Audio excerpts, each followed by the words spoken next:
Hi! So this video was actually requested a very long time ago, like probably at least over a year ago, and I'm just now getting around to it, but what else is new? Hi, my name is lynndjung. I am a soon-to-be traditionally published science fiction and fantasy writer.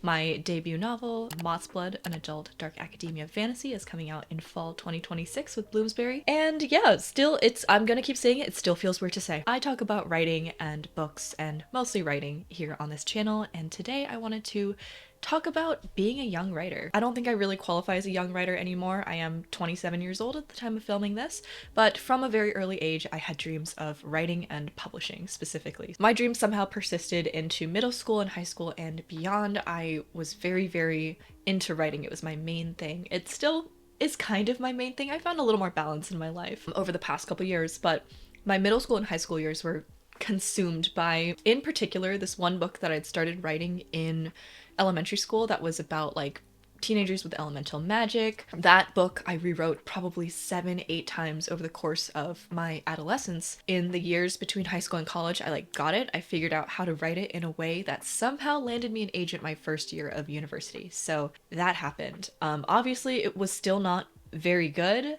I actually think that the version that sits on my hard drive now that has gone through so many revisions at this point is pretty decent. I also don't think it'll ever see the light of day at this point, but I rewrote the same novel like a million times over probably 10 to 12 years. By the time I signed with my first agent, I'd been writing seriously for like 3 or 4 years, I want to say. At that point, it was like, okay, great, I'm going to become a best-selling author. I'm 20 and nothing can stop me. I'm about to become the next big thing. And that was 7 years ago. Today we're going to talk about the reality of being a young writer. I feel like I'm very much coming at this from a hindsight perspective, but I'm also coming at this from a perspective of these experiences that I had as a young writer, which of course may not reflect your own, or probably don't, in fact. They have helped me become the writer I am today, which is by no means my final form. I think I'm still learning and growing with every project, every story, every word. So we're going to talk about some of the lessons that I've learned along the way, but before I get into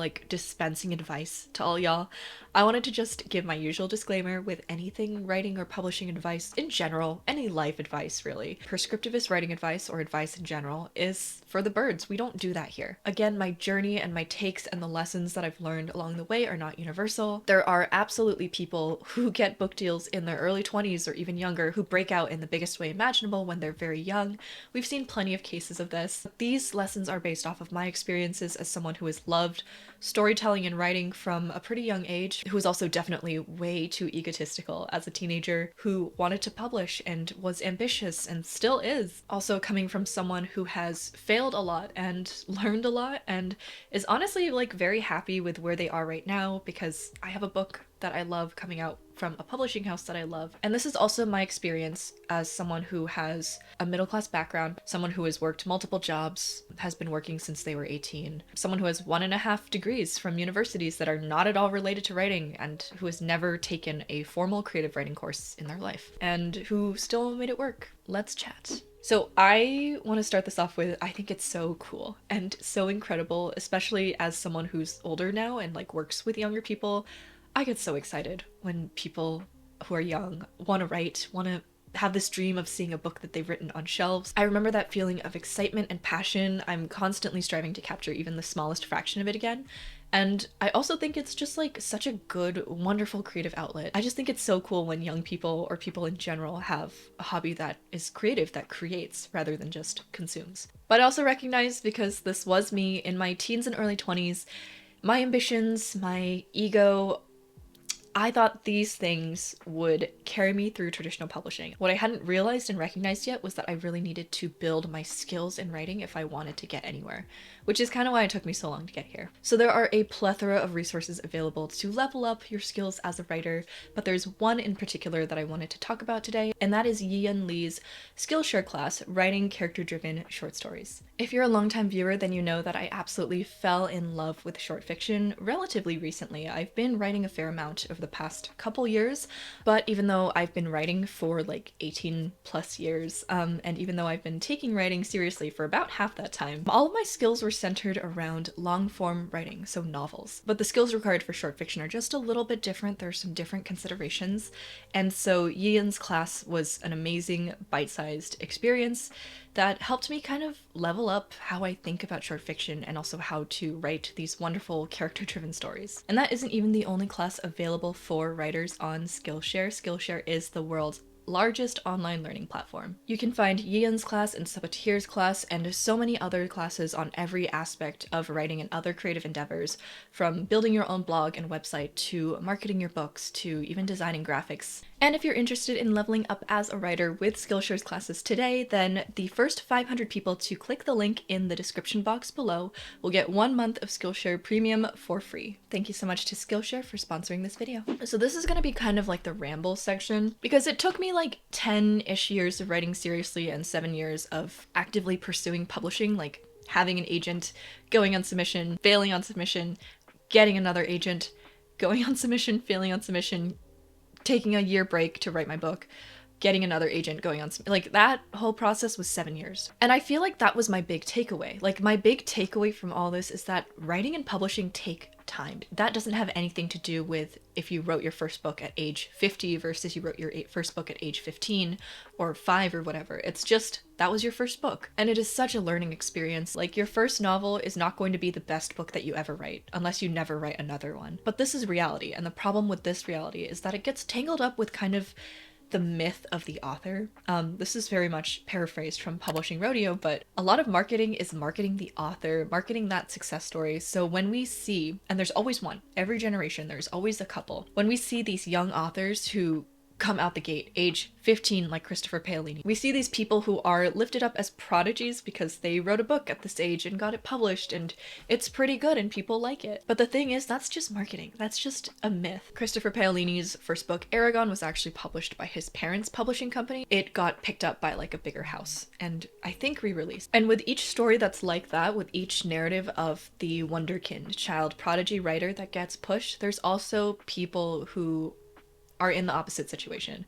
I'm not even going to say that like the ages I'm about to name are old, but they're just not like the age that would be categorized as a child prodigy. So for example, one of my favorite young adult authors of all time, Laini Taylor, who wrote Strange the Dreamer and Daughter of Smoke and Bone, both of those series, didn't publish until her 30s. V.E. Schwab, who wrote like Vicious and the Shades of Magic series, didn't take off until like 10 books into her publishing experience, and by then was like 30, 40, although she was quite young when she debuted. And then Leigh Bardugo, who obviously wrote Six of Crows, Shadow and Bone, Ninth House, also another favorite, didn't publish until her 40s and is very open about that. And there's another case that I wanted to point out. There's a young author around my generation. Her name is Nancy Yifan, and she wrote a book called Swordbird, and she was like 10 when it published, and then she hasn't published a book since, as far as I can tell. I think she has a different career. So publishing young doesn't guarantee that you'll break out. It doesn't guarantee that you'll be a long-time success. And I think that the goal of a lot of writers isn't to break out once and then kind of fade into obscurity. You want to build a career. You want to have that first book that comes out be pretty good, and you want the rest of the books you publish throughout your career to also be good and do well. You can still write a book at age 30, 40, 50, 60. There's no wall that you hit at a certain age. You don't turn 30 or 40 or 50 and then just stop being able to write books or stop being able to publish. And I'm talking about this because I remember being like 19 and being like, if I don't publish before 25, I'm an absolute failure and my career is never going to get off the ground. And this was exacerbated by a lot of the things I saw on social media. I was very entrenched in like YA writer Twitter for a while, and I feel like everyone was so young. And I was already feeling my age because I was 21 living in freshman dorms. Do not do that, just get your own apartment. So I feel like I was constantly having to justify being so old in these spaces, both in university and in these writer spaces. When I wasn't old at all, I was still a baby. My frontal lobe had yet to develop. My book is gonna come out probably when I'm 29, and that's fine by me. I don't even care if it comes out when I'm 30. So all that being said, here are some lessons that I've learned as a recovering former young writer. So number one, big one for me to learn was that like just because I was young and writing stories and writing books didn't necessarily mean I was a prodigy. I think that's a very like weird concept of a child prodigy. Some kids are just kind of quicker to learn than others because of like developmental reasons, but also heavily because of environmental factors. I was a writer because I was a reader. I had the privilege of having, especially my one parent, my mom, would take me to the library every week and encourage me to read books, and also did this thing where to get my allowance I would have to read like a classic novel. Like I read Great Expectations or like Dickens in elementary school, and I would have to write like a 1-page book report on it for her. So she would give me homework to do my allowance. But all these things contributed to me actually loving books and loving writing and learning how to write like structured sentences at kind of an earlier age. I was actually like late in terms of literacy, and my parents didn't necessarily push me to write fiction, to write like creative things, but I kind of went in that direction and they didn't dissuade me. All of these are privileges. Like I had access to books. I had a parent who encouraged reading and literacy development. None of those had anything to do with like my intelligence. But, you know, at that time, I thought I was the smartest kid alive because none of my other friends were doing that. And going into middle school and high school, none of my other friends, none of the people I knew, no one at my school with like 2,000 kids was writing fiction no couple were, but no one I really knew.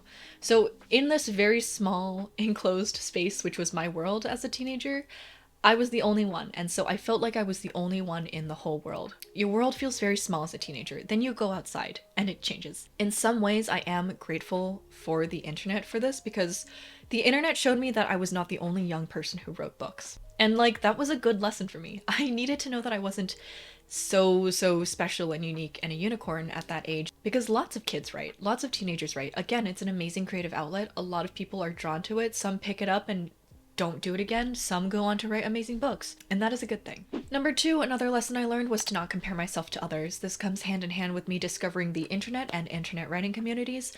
And also, I think this hit me the hardest, as I mentioned, in like early university, where I felt so old and everyone on Twitter was so young. And I say this as someone who, in my opinion, got an agent relatively young. It obviously didn't lead to publication at that age, but I still signed an agent pretty young. One thing that has definitely shifted since I was younger is how online the writing community has become. And also, super successful young writers are now hyper visible through like Instagram and TikTok.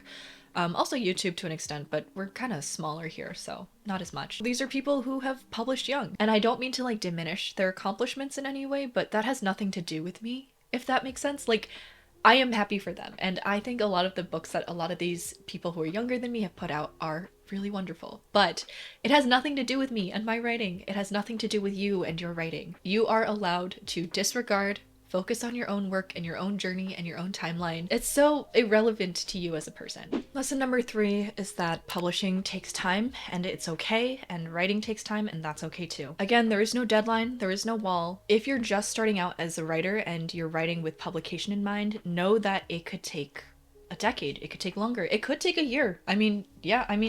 Technically speaking, Moths went from finished first draft to book deal in under a year, but again, that is with like 10 plus, almost 20 years of writing experience behind it. This stuff takes time, and that's okay. There is, again, no deadline, no rush. I feel like I just have to keep repeating those words. This is obviously different for self-pub, indie pub, but traditional publishing is just a very long-winded, it's on a different timeline from like the rest of everything, I feel like. Even if you do sign a book deal, it probably won't come out for 2 years. By the time that book comes out, you are probably going to be 2 years older, and that's okay. Number 4, if you have a platform of any kind, and I feel like this goes as well for self-pub and indie pub authors, try not to market yourself based primarily on age. Again, like, this is a marketing factor, it can be included, but if your whole thing is, I am an 18-year-old writer writing my first book, 12 months go by, probably less, you're not going to be 18 anymore. And I feel like if that is your entire platform persona, it's just kind of a slippery slope. I've seen more and more of this, and I think also it seems to me like part of it is signaling to other teen writers like, hey,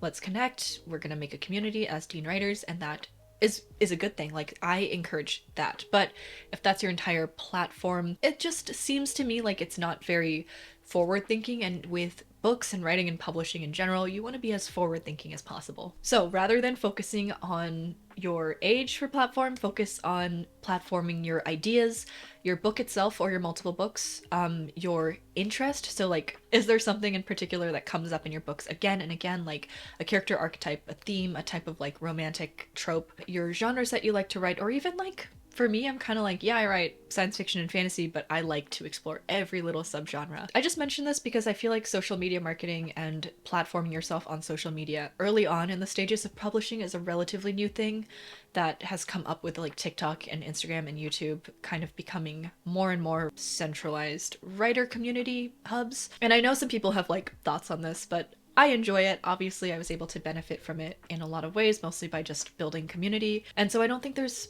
anything wrong with trying to build a platform for yourself early. I just think the nature of that platform has to be a little bit more carefully considered. Okay, number 5, don't forget to experience things outside of writing, especially if you are on the younger end. This is again like me looking back at myself being like 16. I didn't go to any parties. I had some stuff going on also that contributed to this, but like I didn't do stuff as a teenager. I feel like I missed out on a lot of the ranges of experiences that most teenagers have because I was writing and I was so dead set on like finishing a book and querying it and like all these things. Like I was swept up in those dreams and looking way too far into the future and not experiencing my life then. And I'm very fortunate in that after I graduated high school, I was able to go out and have a lot of life experiences. But the other reason that experiencing your life is important is because all of those experiences have come to fuel my writing and kind of like, I think, distinguish my writing and make my writing something that only I could have written.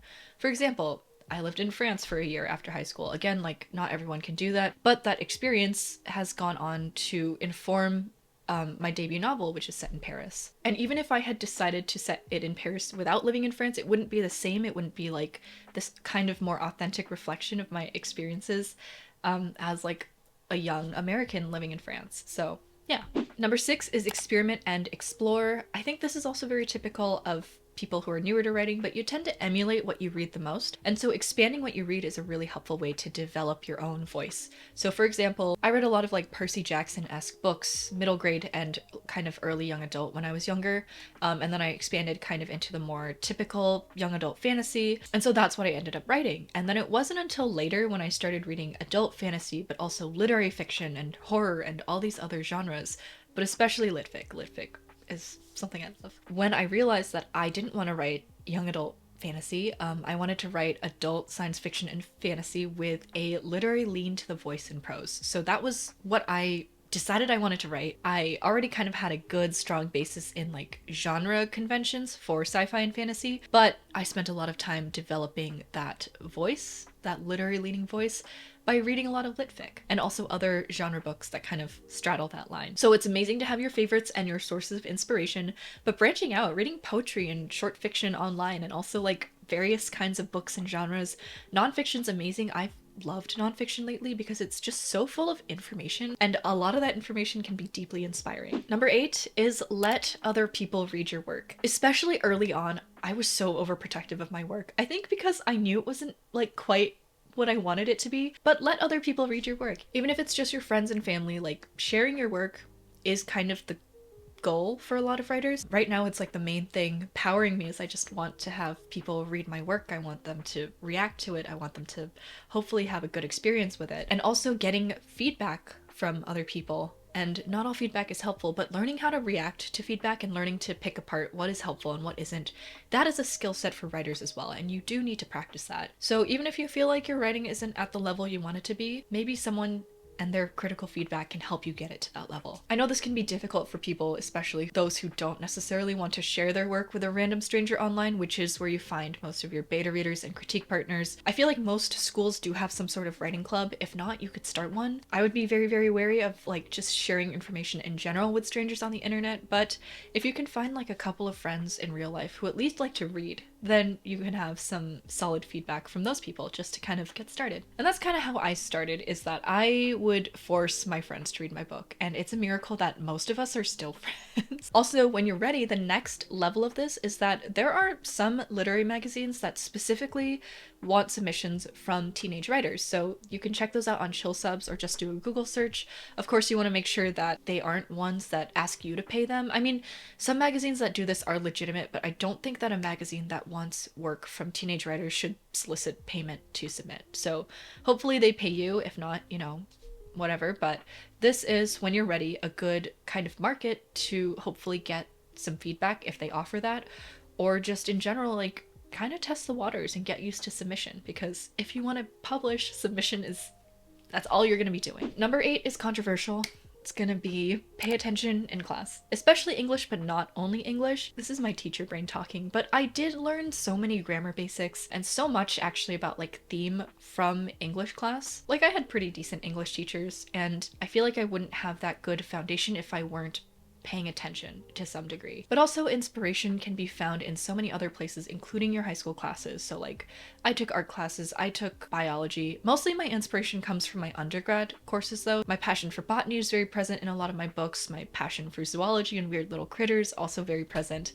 All these things I learned from classes. It's all found its way into my work somehow. Oh yeah, and also the classes I'm taking now for my master's degree, which is in secondary science education. A lot of those things that I've learned about academic institutions from this education degree have come up in MOTHSBLOOD as themes. So yeah. And finally, number 9 is going to be write what you want, not what you think is going to get you published, not necessarily an emulation of your favorite book of the moment, although that is a very valid thing to get started to practice those skills. If you want to write fan fiction, write that. If you want to write something really dark and interesting and like experimental, write that.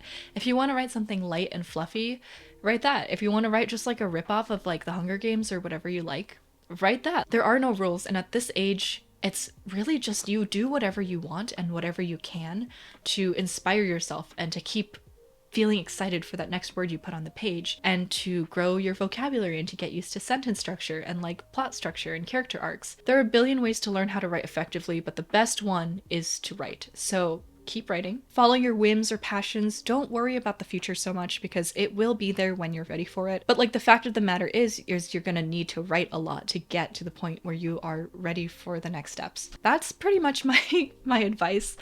I hope that didn't come off as condescending. Honestly, it comes from a place of love and admiration, and also like, I've been there, so I can look back at myself and be like, I was that way, and it was a little bit much. But of course, again, I want to reiterate it for this one, because I know that like, everyone's experiences are going to be different. You absolutely could be that person who pops off with a book at like 19, you know, get that big 5 publishing deal, get that star agent. But like, statistically speaking, you're probably not going to be, and that's okay. There's nothing wrong with accomplishing a childhood dream later in life. Honestly, I am happy to be in this situation. If the books I'd written with the intention of publishing them at the age of 16, 18, 21, even 22, 23, if those had come out, I think I would be miserable. I don't think I would have felt good about them. I think my career would have been dead on arrival. I'm much, much prouder of this most recent book. I feel like I have a much clearer vision of what I actually want to do as a writer. So that's pretty much the last of the lessons. Thank you so much for watching. Sorry that the camera I changed it because the camera battery died. But thank you so much for watching. If you've made it all the way to the end of this video, feel free to drop like a little sprout emoji to represent that we're all growing and learning in the comment section below, and let me know if you're a young writer or if you remember being a young writer and what that was like, because honestly, I feel like if the comment section is a place where people can share their experiences and young writers can use that as a resource, that would make me so happy. But yeah, thank you again, and I'll see you guys next time.